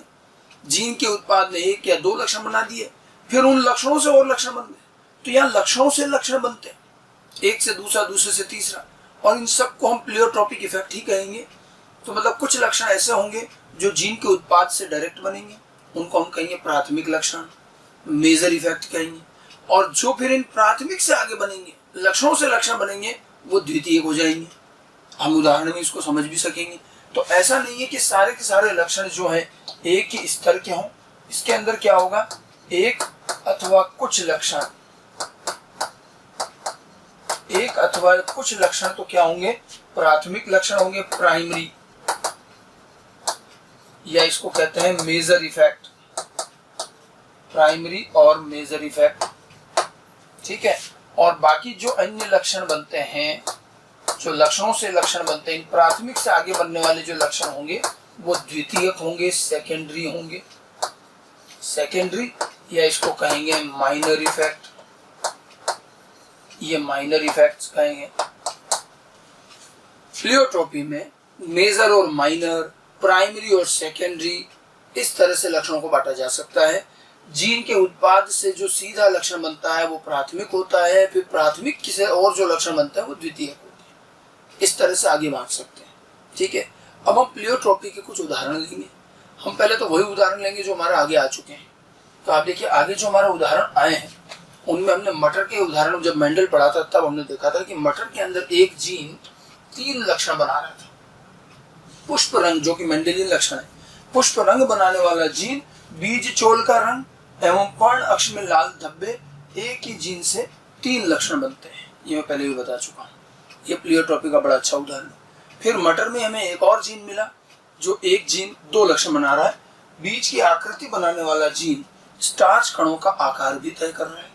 याद है, ये भी हमने क्रियाविधि पढ़ी। तो ये दोनों तो मटर के हमारे 2 प्लियोट्रॉपिक जीन हैं जो हम ऑलरेडी पहले पढ़ चुके हैं। इस अंतःक्रिया से ठीक पहले जो हमने अंतःक्रिया पढ़ी है, लीदल जीन, घातक जीन, उसे भी तो हमने प्लियोट्रॉपिक कहा था, क्योंकि घातक जीन भी 2 काम कर रहा है। घातक जीन लक्षण का निर्धारण भी कर रहा है और जीव की घातकता यानी कि जीव की जीवन क्षमता भी प्रभावित कर रहा है, इसलिए वो भी 2 काम कर रहा है। तो घातक जीन भी सामान्यतः प्लियोट्रॉपिक माने जाते हैं, ठीक है, इनको भी प्लियोट्रॉपिक कहें। प्लियोट्रोपी के अगर मैं मानव के उदाहरण की बात करूं तो मानव में भी खूब सारे हैं, और मानव में अगर हमें प्लियोट्रोपिक समझना हो तो सबसे बढ़िया किसी रोग को लो। आनुवांशिक विकार लगभग सारे प्लियोट्रोपिक है, लगभग बोला, कुछ अपवाद होंगे। आनुवांशिक विकार को अध्ययन करने में फायदा क्या है कि ये विकार होते हैं तो इनके सिम्टम्स होंगे, असामान्य लक्षण है तो ये अलग से दिखाई देते हैं, तो अध्ययन करना आसान। हम एक उदाहरण यहाँ पर एक विकार का ही लेंगे, एक रोग का लेंगे, और उससे हम प्लियोट्रोपी समझने की भी कोशिश करेंगे। मानव में अगर हम प्लियोट्रोपी का उदाहरण लेते हैं तो लगभग सारे आनुवांशिक विकार प्लियोट्रोपी दर्शाते हैं। जैसे हम एक उदाहरण लेते हैं सिकल सेल एनीमिया रोग। इसको मैं क्यों ले रहा हूँ, ये रोग हमारे कोर्स में भी अच्छा खासा क्वेश्चन आता है, हमारे ये 2 बार आगे भी आ चुका है। पहले सप्रभाविता में उदाहरण बताया, फिर घातक जीन में बताया, अब मैं वापस ले तो कई जगह आ रहा है और ये पूछा भी जाएगा। एनसीईआरटी ने अच्छे से इसको समझा रखा है, हम इसी को थोड़ा डिटेल में ले लेते हैं ताकि ये रोग हमें पूरी तरह समझ में आए। सिकल सेल एनीमिया रोग एक ऑटोसोमल अप्रभावी रोग है। ऑटोसोमल अप्रभावी का मतलब ये है कि ऑटोसोमल का मतलब इसका जीन ऑटोसोम पर है, इसका जीन जो है क्रोमोसोम नंबर 11 पर उपस्थित होता है, और क्रोमोसोम 11 ऑटोसोम होता है। लिंगोनसूत्र का तो एक ही जोड़ा, बाकी सब ऑटोसोम, ठीक है। तो ऑटोसोमल रोग है, ऑटोसोम में प्रेजेंट जीन से होता है क्रोमोसोम 11 पर, ठीक है। और अप्रभावी रोग मतलब इसकी वंशानुगति में ये अप्रभावी है, समयुग्म अवस्था में रोग आता है, ठीक है। हालांकि कुछ ही देखिएगा, इसके जो 2 अलील होते हैं, मैंने बताया था इस जीन के 2 अलील हैं। एक होता है वाइल्ड अलील मतलब अरूपांतरित ओरिजिनल अलील HBA, और एक इसमें म्यूटेशन से बना म्यूटेंट अलील है HBS। मतलब शुरू में ये एक अलील था, बाद में इसमें म्यूटेशन से एक और बन गया, अब ये 2 हो गए। मैंने आपको बताया था कि ये अलील भी प्रभावी कार्य करता है, और HBS जो म्यूटेंट अलील है ये भी प्रभावी है, ये भी काम करता है, तभी तो हमने इसको सप्रभाविता बताया था। और एक और बात देखिए, यहाँ दोनों ही अलील प्रभावी है, सप्रभाविता होता है, फिर भी रोग को क्या कह रहे हैं, अप्रभावी रोग। ये चीज हम अंत में समझेंगे ऐसा क्यों कह रहे हैं। पहले तो हम देखें कि HBA से HBS कैसे बना, क्या आखिर परिवर्तन आया, रोग कैसे हुआ, और प्लियोट्रोपी कैसे हुआ। अगर मैं इसको बिल्कुल शुरू से लेता हूँ जीन से ही, तो देखिए HBA से HBS बना एक म्यूटेशन द्वारा, पॉइंट म्यूटेशन। अब म्यूटेशन वैसे हम अगले चैप्टर मॉलिक्यूलर में पढ़ते हैं, थोड़ा सा ध्यान रखिए, बिंदु उत्परिवर्तन कहते हैं पॉइंट म्यूटेशन, मतलब डीएनए में जीन में एक बिंदु पर होने वाला परिवर्तन। अब यहाँ बिंदु से क्या तात्पर्य है, डीएनए में न्यूक्लियोटाइड का अनुक्रम होता है। देखिए कुछ आधारभूत चीजें बतानी चाहिए, थोड़ा मैंने पहले भी बताया था, डीएनए में न्यूक्लियोटाइड का अनुक्रम है, ठीक है। एक भी न्यूक्लियोटाइड आपने हटा के कुछ और लगा दिया, दूसरा न्यूक्लियोटाइड लगा दिया, बदल दिया, जो भी है, एक न्यूक्लियोटाइड स्तर पर आप डीएनए में जो भी परिवर्तन करेंगे वो बिंदु उत्परिवर्तन पॉइंट म्यूटेशन कहलाता है। पहले तो ये समझ, एक न्यूक्लियोटाइड का बदलाव, ठीक है। हम ये भी जानते हैं कि डीएनए में न्यूक्लियोटाइड का अनुक्रम है, फिर उसके बाद 3-3 न्यूक्लियोटाइड का समूह एक जेनेटिक कोड कहलाता है। फिर इस डीएनए से एमआरएनए बनता है पूरक, ATGC इस तरह से, और आरएनए में यूरेसिल आ जाता है। फिर एमआरएनए में राइबोसोम और टीआरएनए की मदद से प्रोटीन संश्लेषण होता है। राइबोसोम एक एक कोड को पहचानता है, टीआरएनए अमीनो एसिड लेकर आता है, और एक एक कोड से हमें एक एक अमीनो एसिड का पता चलता है, और इस तरह से कोड पढ़ा जाता है और अमीनो एसिड को जोड़ा जाता है, तो अमीनो एसिड का क्रम बनता है, उसी को पॉलीपेप्टाइड, उसी को प्रोटीन कहते हैं। यह प्रक्रिया ट्रांसलेशन कहलाती है, और इस तरह से जीन से आरएनए ट्रांसक्रिप्शन, आरएनए से प्रोटीन ट्रांसलेशन होता है। ये जीन एक्सप्रेशन का बेसिक पार्ट है, ये चीज हम अगले चैप्टर मॉलिक्यूलर में और डिटेल से पढ़ेंगे, थोड़ा बहुत हमारे यहाँ काम आता है। तो बिंदु उत्परिवर्तन मतलब एक न्यूक्लियोटाइड का परिवर्तन, और वो परिवर्तन क्या हुआ देखिए, ये मान लीजिए मैंने HBA का डीएनए का एक क्रम लिखा है, मैंने डीएनए के इसके सारे न्यूक्लियोटाइड नहीं लिखे, जिस जगह बदलाव हुआ सिर्फ वो लिखा है। तो इसका जो 6ठे नंबर का कोड था वो था CTC। मैंने कहा था 3-3 न्यूक्लियोटाइड मिलके एक कोड बनाएंगे, तो आगे के 5 कोड है, आगे भी कोड, हमने सिर्फ 6ठे की बात करी क्योंकि इसी में चेंज हुआ, और इसके 6ठे न्यूक्लियोटाइड में T हट के यहाँ A लग गया। तो म्यूटेशन ऐसा हुआ कि देखिए CTC की जगह आ गया CAC। कोई आपसे पूछे कि भाई HBS से HBA में म्यूटेशन क्या हुआ, तो आपको पता होना चाहिए CTC की जगह CAC यानी कि thymine is replaced by adenine, thymine की जगह एडेनिन आ गया, अब ये CAC हो गया 6ठा कोड। अब देखो इससे बदलाव क्या हुआ, एक न्यूक्लियोटाइड बदलने से फर्क क्या पड़ा, एक न्यूक्लियोटाइड बदलने से एक कोड बदल गया, CTC से CAC। ये जो कोड था जब इससे आरएनए बनता तो पूरक बनता, आरएनए जब पूरक बनता है तो CTC के सामने आता है GAG, C के सामने G, T के सामने A, पूरक चलता है ना ATGC।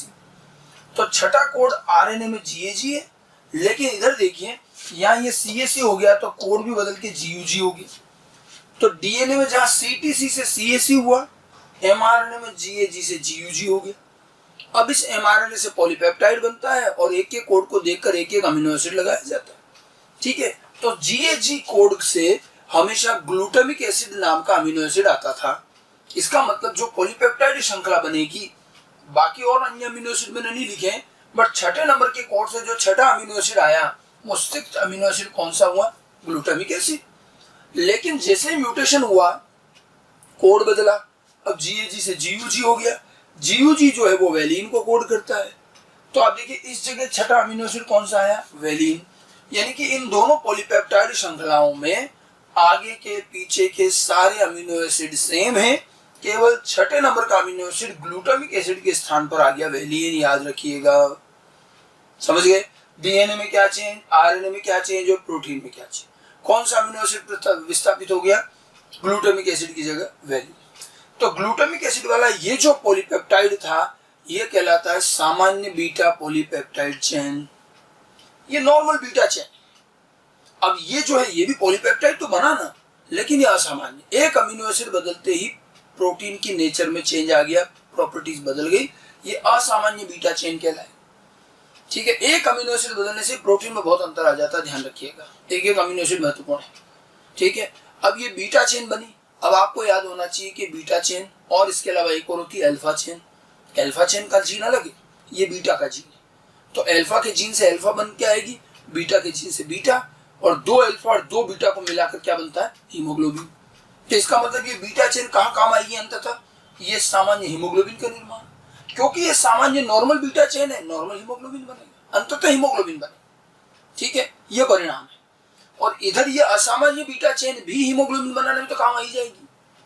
तो अल्फा चेन और ये असामान्य बीटा चेन मिलकर के जो हीमोग्लोबिन बनाएंगे वो असामान्य हीमोग्लोबिन कहा जाएगा, उसको हीमोग्लोबिन S कहते हैं।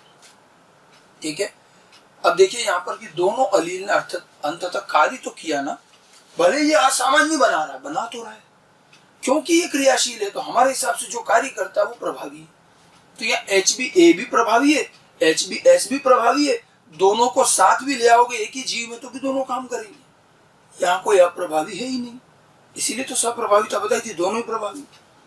ठीक है, तो ये असामान्य हीमोग्लोबिन बना देता है। अब आप देखिए ये तो जीन में क्या म्यूटेशन हुआ और उससे परिणाम में क्या अंतर आया। ठीक है, मेन बात अभी आती है कि इससे प्लियोट्रोपी कैसे बनेगी, कैसे पूरा रोग बना। ठीक है, हमें कहते हैं शब्द सिंड्रोम, अगर आपको ध्यान हो, अंग्रेजी में सिंड्रोम उस रोग का कहा जाता है जिसमें कई सारे सिम्टम हो। तो जो हमने मानव में एक उदाहरण की बात की थी, तो ये आनुवांशिक विकार जितने भी हैं, ये विकार कौन से, इनको हम सिंड्रोम कहेंगे। और जितने भी ये सिंड्रोम है ये सब प्लियोट्रोपी दर्शाएं। सिंड्रोम वह रोग है जिसमें एक से अधिक बहुत सारे लक्षण होते हैं, बहुत सारे सिम्टम्स होते हैं। तो देखिए कैसे पूरा रोग बनेगा, हमने अभी तो जीन में म्यूटेशन देखा। अब देखिए कैसे एक से दूसरा और दूसरे से तीसरा लक्षण आता है, प्लियोट्रोपी कैसे बनती है, और साथ साथ में आपको इस रोग के सिम्टम भी समझ में आएंगे कि रोग में आगे जाके होगा क्या। देखिए हमने इसका चार्ट बना रखा है, ये पूरा देखिए HbA अलील और HbS अलील।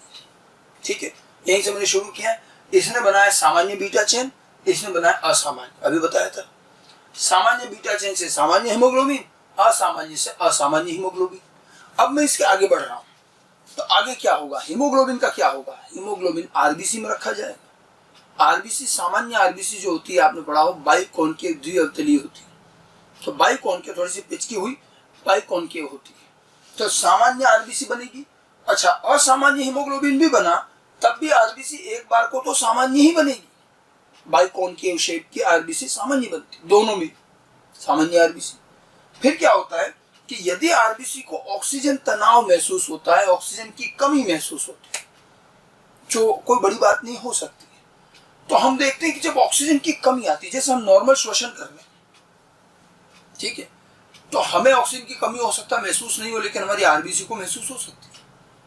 हमें महसूस कब होगी? जब बहुत ज्यादा ऑक्सीजन कम है तो हमें घुटन होने लगती है। ठीक है, लेकिन कभी कभी हम सामान्य श्वसन कर रहे हैं, लेकिन आप देखिए आपने श्वसन किया, क्या आपके RBC को सभी को समान मात्रा में ऑक्सीजन मिली? नहीं, कुछ RBC ऐसी भी तो होंगी जिसको थोड़ी कम ऑक्सीजन मिली। तो उस RBC के लिए तो एक तरह से तनाव हो ही गया ना। तो यदि आरबीसी को ऑक्सीजन की कमी या तनाव महसूस होता है तो हम देखते हैं कि अगर उस आरबीसी में सामान्य हीमोग्लोबिन है तो उसका कुछ नहीं बिगड़ता। सामान्य हीमोग्लोबिन कम ऑक्सीजन को झेल लेता है और वो वैसे ही बना रहता है। लेकिन यह असामान्य हीमोग्लोबिन जिसमें एक अमीनो एसिड बदल गया, अब इसके कुछ गुणधर्म बदल गए और ये लो ऑक्सीजन को झेल नहीं पाता।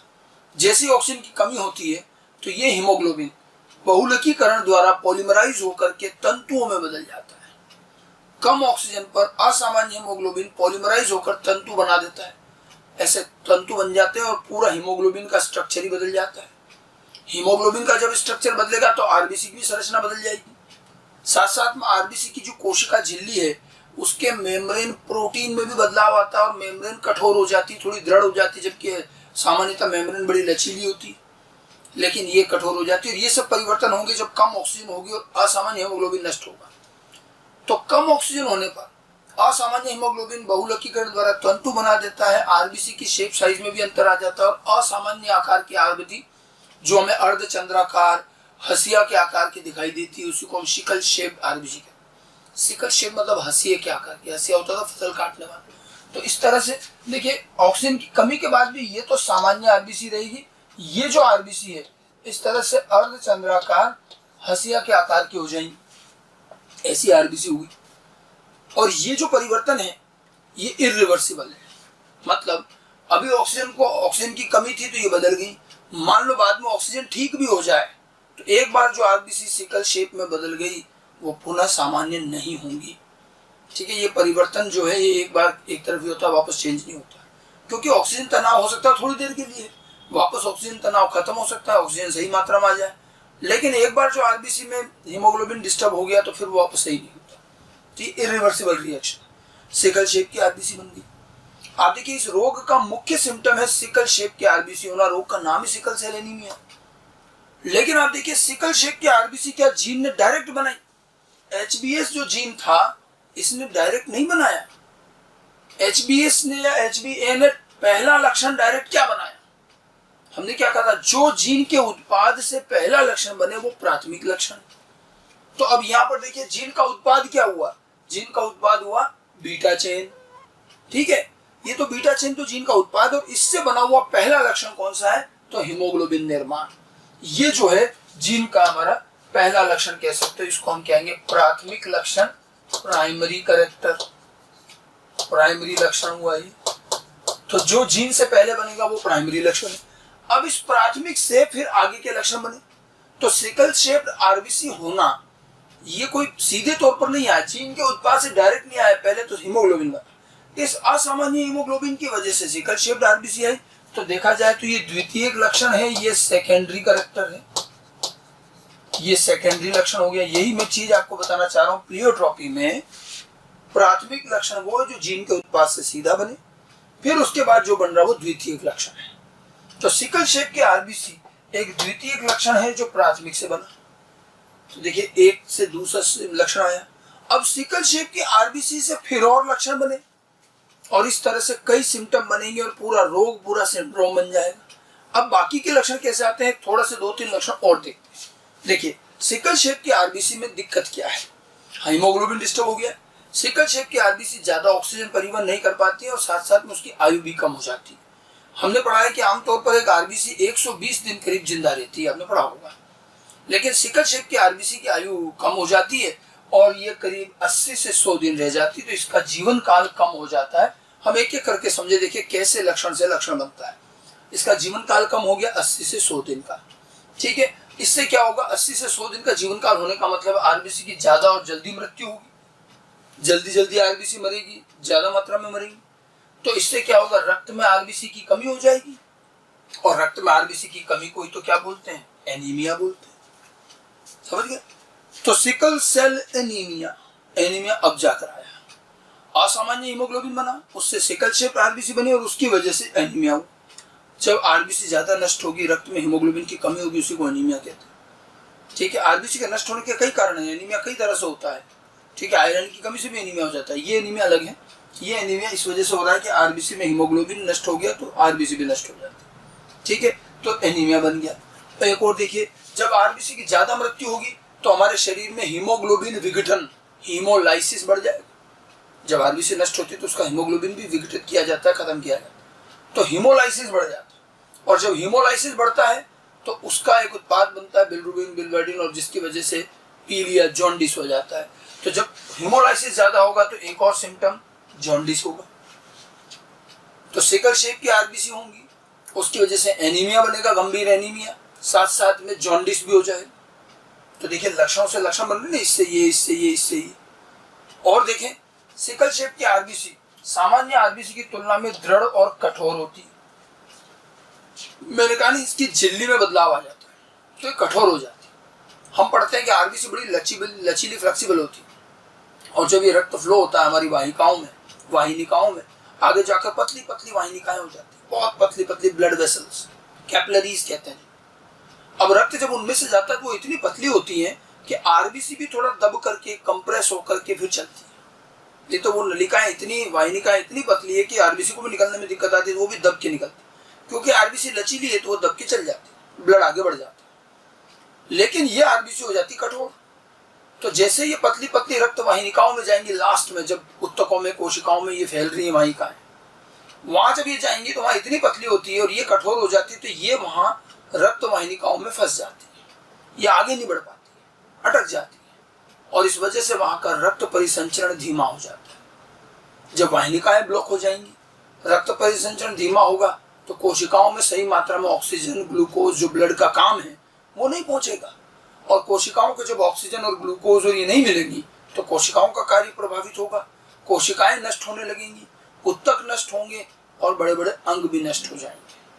तो धीरे धीरे ये चीज बढ़ती है, धीरे धीरे कैपिलरीज ब्लॉक होने लगती है और परिसंचरण धीमा होता है, जिससे कई अंग खराब होने लगते हैं। तो ये एक लक्षण और बनता है, पतली पतली रक्त वाहिनिकाओं में फंस जाती हैं और इसकी वजह से रक्त परिसंचरण धीमा हो जाता है, जिसको बोलते हैं पुअर सर्कुलेशन। ठीक है, ये एक और बड़ा इंपॉर्टेंट सिम्टम। अभी तो मैंने ये 2-3 सिम्टम बताए, एनीमिया, जॉन्डिस, पुअर सर्कुलेशन, इस तरह से 2-3। इनसे फिर और आगे लक्षण बनेंगे। अब पुअर सर्कुलेशन की वजह से अंग काम करना बंद कर देंगे, तो ये रोग इस तरह से बढ़ता जाए, और इसी को हम प्लियोट्रोपिज्म कहते हैं। एक जीन के उत्पाद से बनने वाले कई सारे लक्षण, और ये आगे से आगे बढ़ते हैं और शरीर की हालत जब ज्यादा खराब हो जाती है तो जीव की मृत्यु भी हो जाती है। तो किस तरह से इसके सिम्टम बनते हैं, मैंने 2-3 मुख्य सिम्टम बताए। सिकल शेप की आरबीसी होना, एनीमिया होना, जॉन्डिस होना, रक्त परिसंचरण धीमा होना, ये सब इसी के सिम्टम हैं। सिकल शेप की आरबीसी की वजह से देखिए सब चीजें इन्हीं से बनी।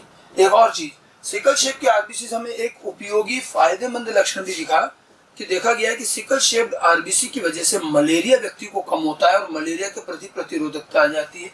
तो ये एक मलेरिया के प्रति प्रतिरोधकता भी देखी गई, तो ये भी एक प्रकार का लक्षण है। इसको भी समझेंगे कि आखिर मलेरिया के प्रति प्रतिरोधकता कैसे आ गई। हम जानते हैं मलेरिया किससे होता है, प्लाज्मोडियम परजीवी से, और प्लाज्मोडियम उसका जीवन चक्र मादा एनोफिलिस मच्छर में और मानव में पूरा करता है, थोड़ा उधर थोड़ा इधर। ये मलेरिया वैसे आप आगे डिजीज के चैप्टर में पढ़ोगे, ठीक है। और जो प्लाज्मोडियम है ये मानव में अपने जीवन चक्र का उसका एक बराबर स्टेप है। तो अपने जीवन चक्र के दौरान वो एक अवस्था आती है जब वो मानव की आरबीसी के अंदर चला जाता है, और आरबीसी के अंदर उसके विकास का कुछ स्टेप्स कंप्लीट होती है, वो जाना जरूरी है उसके लिए, फिर वो वापस तोड़ के बाहर आता है, ठीक है। तो मतलब प्लाज्मोडियम के जीवन चक्र में एक अवस्था ऐसी आती है जिसमें प्लाज्मोडियम मानव के आरबीसी के अंदर चला जाता है, ठीक है। सिकल शेप्ड आरबीसी क्योंकि दृढ़ और कठोर हो जाती है, उसकी सतह के प्रोटीन बदल जाते हैं, तो ये जो प्लाज्मोडियम परजीवी है ये न तो उस आरबीसी से चिपक पाता है और न ही उसको भेद करके अंदर जा पाता है, और जब ये अंदर नहीं जा पाता है बाहर ही रह जाता है और अंततः मर जाता है। इसका जीवन चक्र पूरा नहीं होता, और प्लाज्मोडियम का मरना, उसका जीवन चक्र अधूरा रह जाना, इसका मतलब अगर उसका जीवन चक्र पूरा नहीं होगा तो व्यक्ति में मलेरिया नहीं होगा। तो भले ही सिकल सेल एनीमिया खुद एक रोग है, लेकिन इसने मलेरिया के प्रति एक प्रतिरोधकता पैदा कर दी, तो ये उपयोगी लक्षण भी आ गया, तो ये भी एक लक्षण मान सकते हैं, ठीक है। तो इस तरह से देखिए ये पूरा एक प्लियोट्रोपिज्म है। मैंने एक रोग का उदाहरण देकर आपको समझाया कि कैसे जीन से, लक्षणों से लक्षण बनते हैं। समझ में आ गई बात, ठीक है। ये 2 चीजें जो है मैंने स्पष्ट रूप से अलग से लिखी, इसको आप नोट भी कर लेना कि किस तरह से सिकल शेप्ड आरबीसी बनती है और मलेरिया से प्रतिरोधकता कैसे आ जाती है।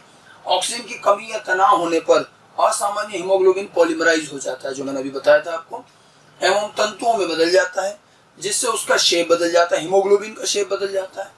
इस कारण आरबीसी का भी शेप बदल करके अर्धचंद्राकार हंसिए जैसा हो जाएगा, सिकल शेप हो जाएगा। ठीक है, इसके साथ साथ आरबीसी के मेम्ब्रेन प्रोटीन, कोशिका झिल्ली के प्रोटीन में भी परिवर्तन आ जाता है और आरबीसी की झिल्ली दृढ़ और कठोर भी हो जाती है। ये वो परिवर्तन है जो ऑक्सीजन की कमी होने पर हीमोग्लोबिन में और आरबीसी में दिखेंगे और इसी वजह से सिकल शेप आरबीसी बनती है, ये ध्यान रखना है। समझ गए?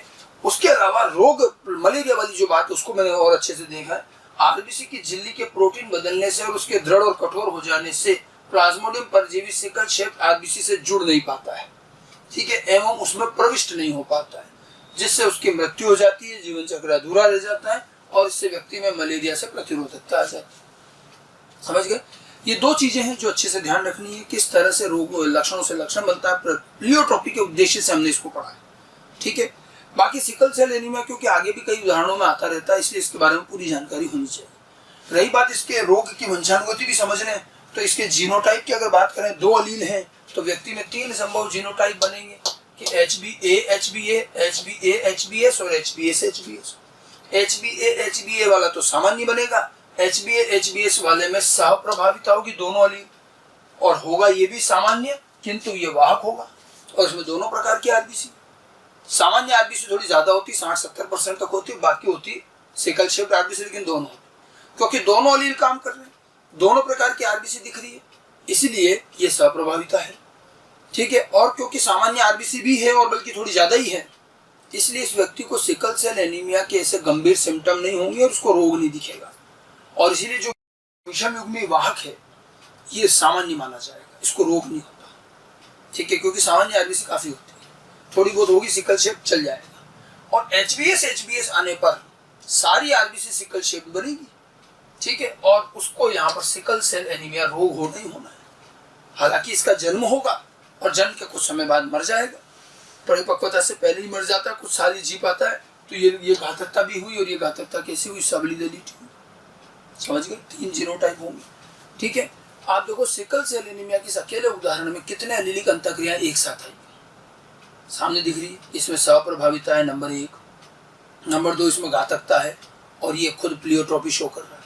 तो सप्रभाविता, घातकता और प्लियोट्रोपी, 3 चीजें एक साथ। हमने 3 जगह इसका उदाहरण देखा है। हमने कहा था ये रोग ऑटोसोमल अप्रभावी है। अब देखिए क्यों? क्योंकि इन जीनोटाइप में देखिए रोग कब हुआ? क्योंकि रोग सिर्फ समयुग्मी अवस्था में हुआ है और मैंने कहा था जो काम सिर्फ समयुग्मी अवस्था में हो वो अप्रभावी होता है। ठीक है, विषम युग्मी भी सामान्य है और इसीलिए जो सिर्फ समयुग्मी अवस्था में आ रहा है, तो रोग, अगर हम रोग की दृष्टि से देखेंगे तो ये रोग अप्रभावी है। हालांकि यहाँ कोई अप्रभावी अलील नहीं है, दोनों अलील प्रभावी हैं और सप्रभाविता होती है, बावजूद उसके रोग अप्रभावी, क्योंकि रोग सिर्फ समयुग्मी अवस्था में होता है इसलिए अप्रभावी। आगे बात समझ में?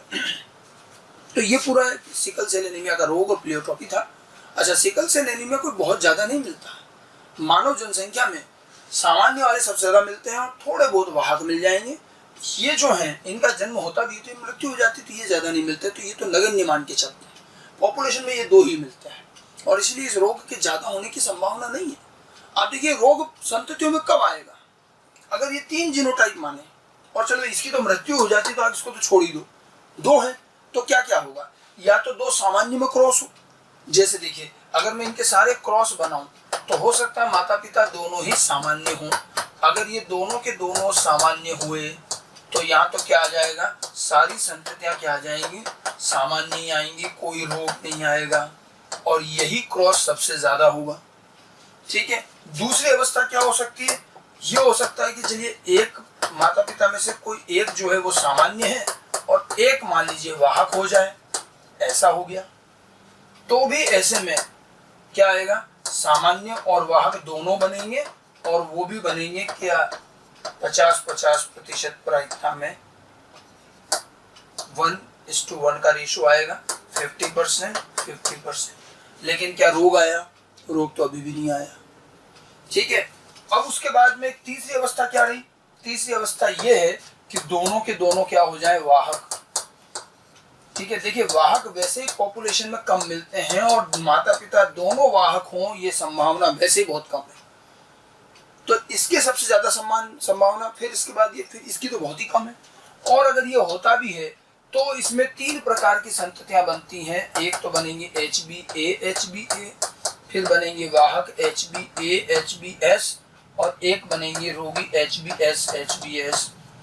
ठीक है, और ये 1:2:1 यानी कि 1/4, 2/4, 1/4 के रेशो में है। ऐसा भी नहीं है कि दोनों माता पिता के वाहक होने पर हर संतति रोगी हो जाएगी।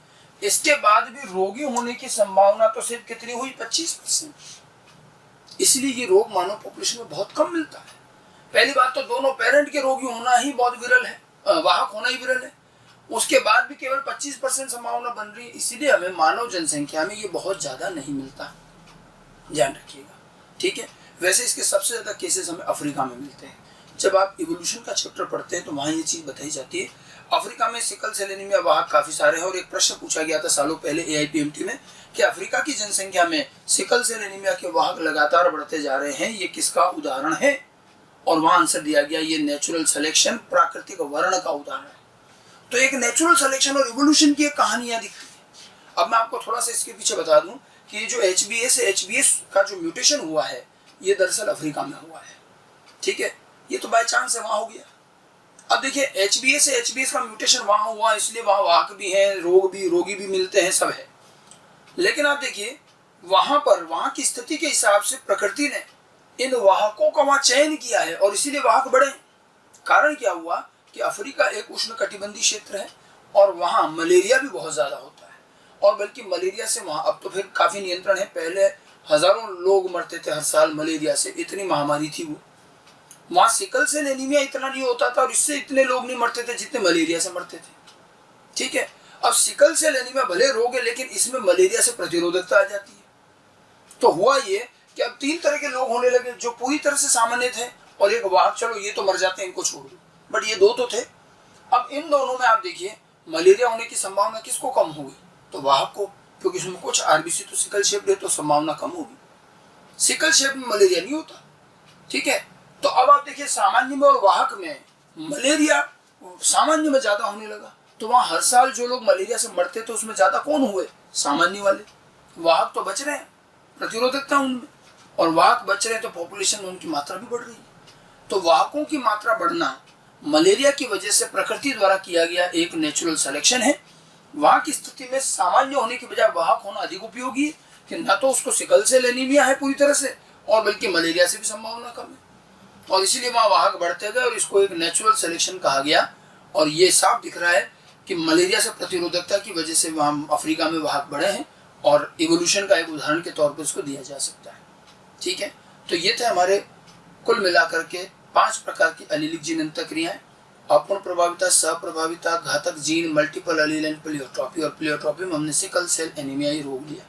सिकल सेल एनीमिया का ये रोग NCERT में भी दे रखा है। वैसे तो आप NCERT पढ़ भी सकते हैं, और नहीं तो आप NCERT में देखिए किस जगह पर है। NCERT में देखिए पेज नंबर 97, पेज नंबर 97 के नीचे लिखा हुआ दात्र कोशिका अरक्तता। थोड़ा सा इसको और बड़ा करके देख ले। ठीक है, दात्र कोशिका अरक्तता, ये मतलब सिकल सेल एनीमिया का हिंदी नाम है।